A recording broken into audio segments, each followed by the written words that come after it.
Assalamualaikum warahmatullahi wabarakatuh. Ketemu lagi di kelas online bersama Ibu Lia. Pada video kali ini kita akan membahas tentang materi penyajian data. Langsung saja kita mulai. Kita mulai dari yang pertama, apa itu data?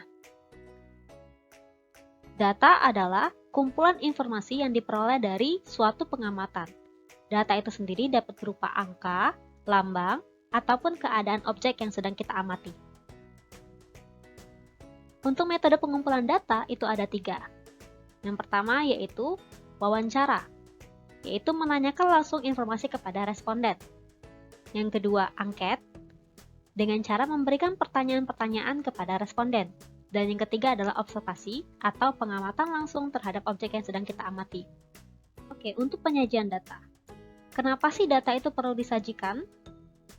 Tujuan dari penyajian data adalah yang pertama, membandingkan dua angka atau lebih. Yang kedua, menunjukkan distribusi subjek menurut nilai atau kategori tertentu. Yang ketiga, menyampaikan perubahan nilai dalam suatu data. Yang keempat, menunjukkan hubungan antara dua variabel. Metode penyajian data ada 4. Yang pertama, yaitu tabel. Yang kedua, diagram garis. Yang ketiga, diagram batang. Dan yang keempat adalah diagram lingkaran.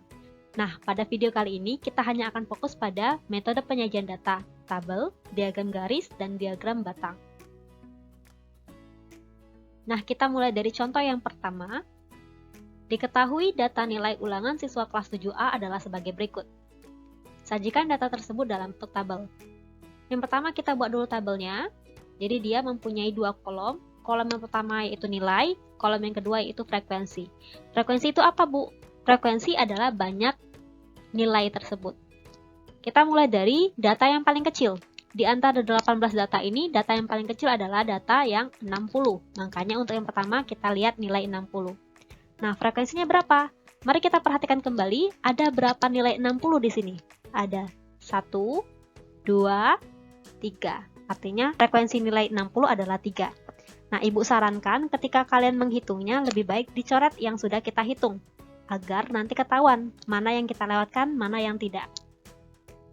Selanjutnya, data yang kedua yaitu 65. Ada berapa? Ada 1 dan 2, maka frekuensinya 2. Lanjut, 70. Ada 1, cuma ada 1.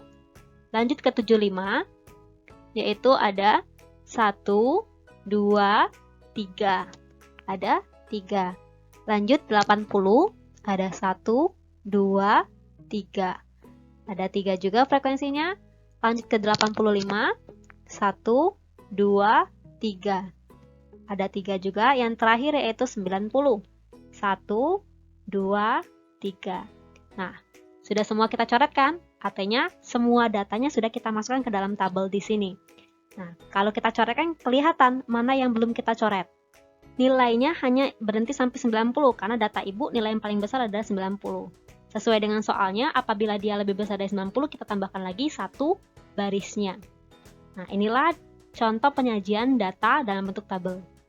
Kita lanjutkan contoh kedua yaitu penyajian data dalam bentuk diagram batang. Datanya masih data yang sama, yaitu data nilai ulangan siswa kelas 7A. Angkanya masih sama. Nah, untuk diagram batang dan diagram garis, sebelum kita menyajikan dalam diagram batang dan garis, data tersebut harus kita sajikan dulu ke dalam bentuk tabel, agar lebih mudah. Maka, data ini tadi kan sudah kita sajikan dalam bentuk tabel. Tabelnya, kita tulis ulang. Untuk diagram batang maupun diagram garis, dia akan ada 2 garis yang saling tegak lurus. Garis yang horizontal dan garis yang vertikal. Nah, garis yang horizontal ini untuk nilai, yang vertikal untuk frekuensi. Ini boleh kita balik, tapi lebih baik yang nilai yang di bawah.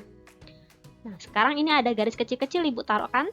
Garis kecil ini akan kita isi dengan nilai-nilai di sini. Maka dia 60, 65, 70, 75, 80, 85, 90. Sesuai dengan data kita tadi. Dari yang paling kecil ke yang paling besar. Nah, untuk frekuensi, kita isi dengan angka-angka yang ada pada frekuensinya. Mulai dari yang kecil sampai yang besar. Nah, selanjutnya akan kita buat batang-batang yang memasakkan antara nilai dengan frekuensinya. Tadi nilai 60 frekuensinya 3. Makanya diagram batang untuk nilai 60 kita akan berhenti di angka 3. 65 2 berarti berhenti di 2. 70 ada 1 berarti berhentinya di yang frekuensi pertama. Terus 75 ada 3. 80 ada 3. 85 ada 3. 90 ada 3. Sampai semua datanya habis. Ini kan bisa terlihat. Nah, inilah diagram batangnya. Oke, kita lanjutkan ke contoh ketiga. Masih data yang sama, tapi kali ini akan kita sajikan dalam bentuk diagram garis. Sesuai yang Ibu bilang tadi, kita sajikan dulu datanya dalam bentuk tabel agar lebih mudah. Ini tabelnya. Kita buat garis vertikal dan horizontal seperti tadi. Yang horizontal ini untuk yang nilai, dan vertikal untuk frekuensi.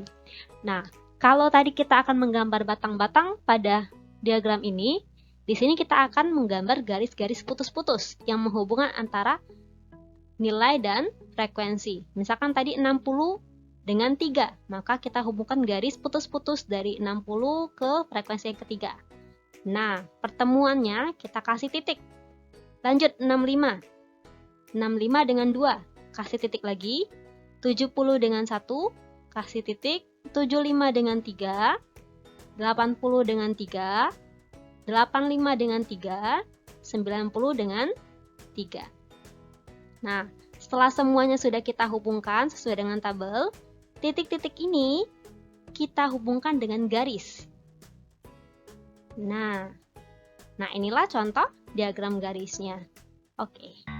Baik, itulah tadi penjelasan materi bab penyajian data dari Ibu Lia. Ingat, jangan malas belajar, rajin-rajinlah belajar untuk mempersiapkan masa depan yang lebih baik. Untuk yang belum subscribe, silakan klik tombol subscribe agar tidak ketinggalan materi dari Ibu Lia. Sampai jumpa di video pembelajaran selanjutnya. Ibu akhiri, wassalamualaikum warahmatullahi wabarakatuh.